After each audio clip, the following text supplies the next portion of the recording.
ফারাক্কায় একটি রাষ্ট্রায়ত্ত ব্যাংকে লক্ষ লক্ষ টাকা তছরূপের অভিযোগ, আর তার জেরে গ্রাহকদের বিক্ষোভ। গ্রাহকরা তালা ঝুলিয়ে দিলেন ওই ব্যাংকে। গ্রাহকরা তালা ঝুলিয়ে দিয়ে বিক্ষোভ দেখাচ্ছেন। একাধিক অ্যাকাউন্ট থেকে টাকা গায়েব। ব্যাংক কর্মীদের একাংশের বিরুদ্ধে কারসাজির অভিযোগ। কত টাকার তছরূপের অভিযোগ এবং ব্যাংক কর্মীরা কিভাবে জড়িত, কি অভিযোগ, কথা বলবো প্রতিনিধি প্রণবের সঙ্গে। প্রণব, দেখো, ইতিমধ্যে 64 লক্ষ টাকার গরমিল ধরা পড়েছে, অভিযোগ জমা পড়েছে। তবে ম্যানেজারেরও আশঙ্কা যে ব্যাংক ম্যানেজার রয়েছেন ওই ফারাক্কা ব্যাংকের রাষ্ট্রায়ত্ত ব্যাংকের যিনি ম্যানেজার, তারও আশঙ্কা যে আরো অনেক টাকা হবে। কিন্তু ইতিমধ্যেই তার কাছে যে অভিযোগ জমা পড়েছে, ব্যাংক থেকে টাকা জমা পড়েছিল সেই টাকা উধাও হয়ে গেছে প্রায় 64 লক্ষ টাকা।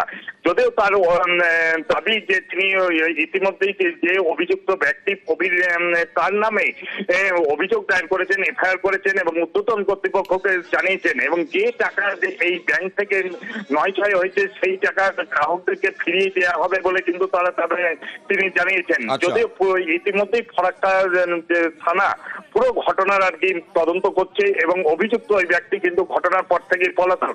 তবে খুবই তাড়াতাড়ি তাকে গ্রেপ্তার করা হবে বলে কিন্তু পুলিশের পক্ষ থেকেও দাবি করা হয়েছে। আমরাও চাই পদক্ষেপ করুক পুলিশ এবং গ্রাহকদের টাকা গ্রাহকরা ফিরে পান।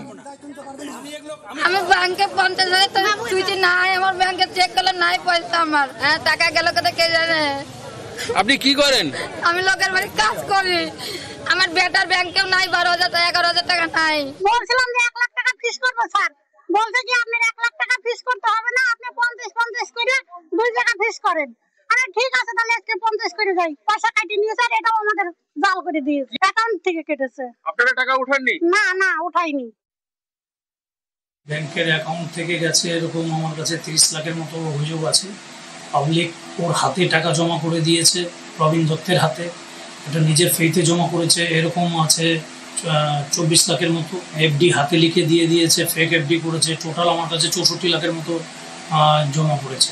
এফআইআর লজ করে কেস লজ করা হয়েছে, পুলিশ ইনভেস্টিগেশন করছে, আমাদের ডিপার্টমেন্টাল এনকোয়ারি হবে, ভিজিলেন্স এনকোয়ারি হবে। আমরা চাইছি ইমিডিয়েটলি কাস্টমারের পয়সাটা দিয়ে দেওয়া হোক, কাস্টমারের যে পয়সাটা দেওয়া হবে, প্রবীণকে অ্যারেস্ট করা হোক, থরো এনকোয়ারি ক্যারি আউট করা হোক, যেভাবে জড়িত থাকবে সে সেইভাবে পানিশমেন্ট পাবে। নিউজ